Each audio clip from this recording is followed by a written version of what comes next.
গরমের মধ্যেও আমরা বাধ্য করে হয়েছি তোমাদের এখানে উপস্থিত করতে। তোমরা ইতিমধ্যে জেনে গেছো আমাদের একজন কৃতি শিক্ষার্থী 2021 ব্যাচের শাহিদ হাসান পারভেজ, সে প্রাইভেসি ইউনিভার্সিটিতে অধ্যয়নরত ছিল। সামান্য কথা কাছাকাছির জেরে তাকে হত্যা করা হয়েছে। আমাদের এই কলেজের কৃতি সন্তান, এবং আমরা মনে করি, আমরা বিশ্বাস করি সে আমাদের পরিবারের একজন, আমাদের রয়্যাল মিডিয়া পরিবারের একজন ছিল। তাকে নির্মমভাবে হত্যা করা হয়েছে এবং একটি অকালে তাজা প্রাণ ঝরে গেছে।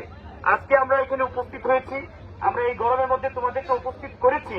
আমরা মূলত পারভেজকে ফিরিয়ে আনতে পারবো না, তবে ভবিষ্যতে আর কেউ যেন পারভেজ না হয় সেই বিষয়টা আমরা কর্তৃপক্ষকে জানাতে চাই।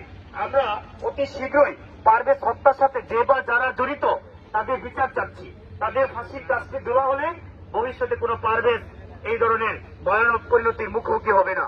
আজকে আমরা আমাদের শিক্ষকবৃন্দ সহ উপস্থিত আছি, আমাদের সিনিয়র শিক্ষকবৃন্দ উপস্থিত আছেন। এই পর্যায়ে তোমাদের সাথে কিছু গুরুত্বপূর্ণ বক্তব্য রাখবেন আমাদের বাংলা সহকারী অধ্যাপক জনাব ইমরুল হাসান সিদ্দিকী। প্লিজ আপনি আসেন।